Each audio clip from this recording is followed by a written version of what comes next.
grief, it almost should be a celebration. It's like should be revered, celebrated, ritualized, because it's so much a part of us. And we celebrate everything else in life. We celebrate birthdays and Mother's Days and coffee morning and that we celebrate everything. And celebration really, it's about giving something the respect, time, and space it deserves. And so grief doesn't really get that. And there's something, I don't know if you get to touch this. There's something almost shameful about it that like, oh, it's too much. People have had enough. There's a texture of shame that exists with grief. And so when I say celebrate it, it's like, no, I, for the rest of my life, get to talk about and celebrate my grief in any capacity that I need to. And I think that almost will give it so much more airtime that we just get to be able to live in our fullness.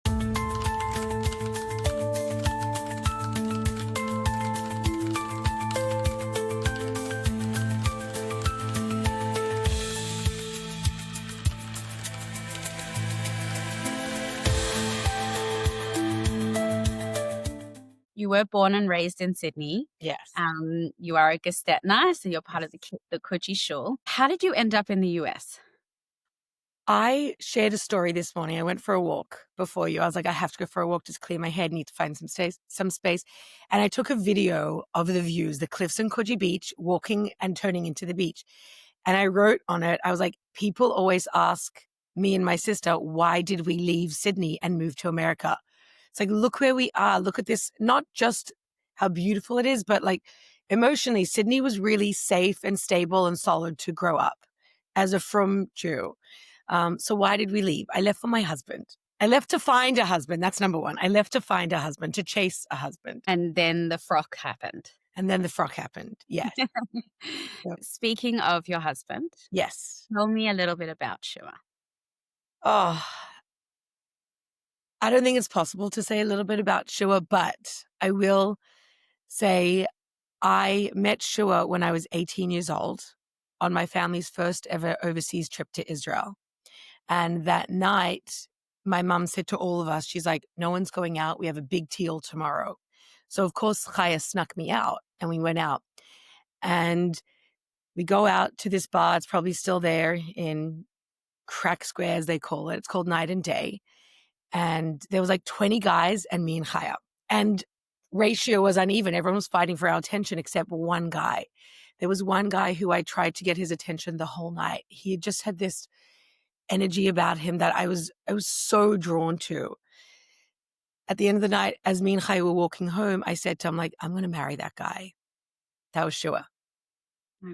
Shua stood out. He was different. He was so wise beyond his years, like the love and like he was such a love and the love just oozed out of him. He also was just like a beautiful man and a beautiful presence. And he had this like quiet, confident humility about him, which I loved because he was confident and outgoing, but he was so humble. And I was like, wow, oh my gosh, I want to be around that guy. Everyone wanted to be around him. He was just, I'm so lucky. I'm so lucky that I got to have him as my husband and that my kids got to have him as their dad.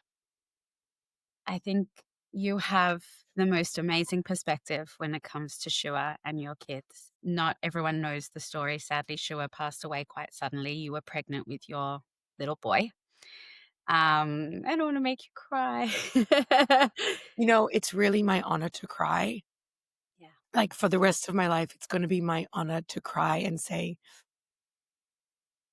I was married to the best guy. So tears are like the tears now are really, it's like, it's going to sound so weird, but it's my privilege. I get it. I lost my mom 11 years ago. And when the tears come, you feel honored to be crying because it's love. It's that unbelievable love that you had for them that's finding its way out. Yeah. And it's so transcendent. And so I get to live in this world and really be a part of, I was going to say another world, but I think what this world really is, it's not one dimensional. And I have been given the challenge and the gift of seeing all the other dimensions that the world is. And that's my life. And then you had your little boy. Were you five months pregnant when Shua passed When away? Shua was when Shua passed, I was 4 months pregnant. Maybe I was, yeah, I was like 4 months. I had him a couple of months later. I don't remember exactly. And I said to myself, I was like, he's going to come back when I have the baby. That's where my mind was. I was already in a different world. So Joshie was born a couple months after Shua passed away, and I just knew that I was going to name him after Shua. And it's customary, a lot of people, when they name a child after someone that passes young, they add another name to give them strength. But when Shua was sick, I asked rabbis, I was like, I want to add another name to him to give his soul and body like extra energy to like live as like a bracha. And they said, his name is Yehoshua Raphael. He doesn't need another name. So it's again like this honor. And I know that for my son, his identity, he's going to have to step into it in ways that I will never understand, because I, thank God, both my parents alive. And so it's going to constantly evolve. And I kind of see that in different ways. I really try hard not to project. I did a lot in the beginning. And as I've done so much healing, and I've tried to just pull back and be like, this is my kid's journey too. I didn't choose this for them. They chose this. Their soul chose this. It's part of all of our journeys, them to have Shua and lose Shua in this way. And so his name for him will be something that he has to especially grapple with, especially being in the Jewish community. Because on Rosh Hashanah, we were in Shul and he was with my brother, and I missed it, but my brother said they called his name Yehoshua Raphael ben Yehoshua Raphael. And that was the first time Joshie, which I don't even think he noticed. He's 7, but as he's older, it will take on so many different meanings. Kids are amazing when they deal with these things. Yeah. They have this ability to teach us how to deal with Or things. both. Yeah. Yeah. Yeah. And you just spoke a little bit about your healing. Recently, you did just drop the first episode of It's Not About Me, which is your podcast. Yes. Is that part of your healing? In ways that I did not expect. Like launching this podcast, I would say, has like catapulted my healing exponentially and has allowed me to step into a new version of myself that I didn't anticipate right now. I was like, oh, I'm good. I'm good. And it's like, no, no. Simi 2.0, you thought Simi 2.0 was good? Let's hit 3.0, 4.0. And then it made me realize very humbly that the sky's the limit, that there is infinite growth that we were put here to do and that we can do if we decide we want it. You recorded the podcast with an audience of very special women in your life. What was behind the reason to record the first one that way? Are they all recorded that way? So initially, I was not planning on doing a live audience because that's not what podcasts in general are. But it was kind of like 2 weeks before. And my podcast is scripted for now. The first season is solo scripted episodes. And as I was writing, just like the words were like coming out of my heart onto the computer, I had this light bulb moment where I was like, I'm here. I'm doing this because it's about connection for me. One of the reasons it's about connection. And I was like, I just can't sit there alone and record something. I was like, the whole point is that I'm sharing something and that energetically it's transferred to someone else and that I get something back. So part of it was selfish. I needed the energy of other people in the room. A big part of my healing is to be seen and is to not feel embarrassed or unworthy of asking to be seen. Because it took me a few years to realize that as humans, we all need to be seen. We all need to be seen. It's not attention seeking. It's actually part of our DNA. We like man, the first man, he was with someone. We're all witnessed. And so when I had the vision, I was like, oh, I'm supposed to be doing this with people.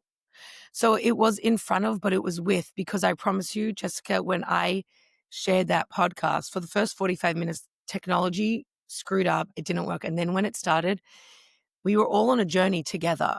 And every single person in that room, even the cameraman, we all changed. Something shifted in us energetically. And it hit me. I was like, that's it. That's how I'm meant to be doing this. It was like my soul calling. It's like, oh, I'm supposed to be connecting energetically with people when I do it. And so now it's like, oh, doesn't everyone share their podcast with people in the room there too? And then it just felt so natural. And you have received such beautiful and meaningful feedback. How does it make you feel that it's out in the world now, especially given how intimate and deep and emotional the podcast is? Yeah. There was a there was definitely a vulnerability to that. And if you know me, like you do a little bit, like I don't shy away from vulnerability. So number one, I am so grateful for the feedback. It literally felt like just like love pouring into me. I was like, oh my God. It was real encouragement. Because even when you're so confident about doing something, which I was confident from a soul level, I was like, I know I'm supposed to be doing this. But then right above the soul level is all the doubts and the narratives and the voices that be like, are you sure you're supposed to be doing this? Are you meant to be doing this? Like we're born and we grow with so many doubts and narratives that we take on. So honestly, the feedback was really encouraging. When people shared that they needed to hear this or that it changed them, I was like, okay, Hashem, thank you. Thank you for this message. Thank you for this message. Thank you for that message. Every single one was like, okay, I'm meant to be doing this. Because then even weeks later, I'm like, are you sure I'm meant to be doing this? And when I go back, I'm launching the second one mid-November. And I'm like, am I sure? And I'm like, yes, yes, yes, yes. So the feedback was so encouraging, so supportive and reaffirming. It was really, I think even the most successful people at the top, everyone appreciates positive affirmations and encouragement and reminders. And so I felt like every single message I got was like a reminder from the universe that Simi, you are on the right path. That's what it felt like. I think it's also universal messaging. You're talking about your experience and your grief at your loss, but grief and what people go through following grief, no matter what form that grief is from, is so universal. And I think people need to hear that. Yes, because in a way, individually, I'm sure everyone does go through their own journey of grief, but there's something about it when I'm going to say the word when we celebrate, when we allow ourselves to celebrate grief communally, there's a healing power in that that doesn't mirror the grief journey that we can do on our own. And I say celebrate because grief, it almost should be a celebration. It's like should be revered, celebrated, ritualized because it's so much a part of us. And we celebrate everything else in life. We celebrate birthdays and Mother's Days and coffee morning and that we celebrate everything. And grief celebration really, it's about giving something the respect, time, and space it deserves. And so grief doesn't really get that. And there's something, I don't know if you get to touch this. There's something almost shameful about it that like, oh, it's too much. People have had enough. There's a texture of shame that exists with grief. And so when I say celebrate it, it's like, no, for the rest of my life, get to talk about and celebrate my grief in any capacity that I need to. And I think that almost will give it so much more airtime that we just get to be able to live in our fullness. I think at the end of the day, grief is also allowing us to celebrate what we lost because, somebody said to me, grief is just love with nowhere to go. And I think if you frame it in that way of it's a horrible thing that you went through, it's a horrible thing that I went through, it's a horrible thing that other people go through. But if you allow it to still be horrible, you're never going to be able to acknowledge that it's part of you and move on with that grief inside of you.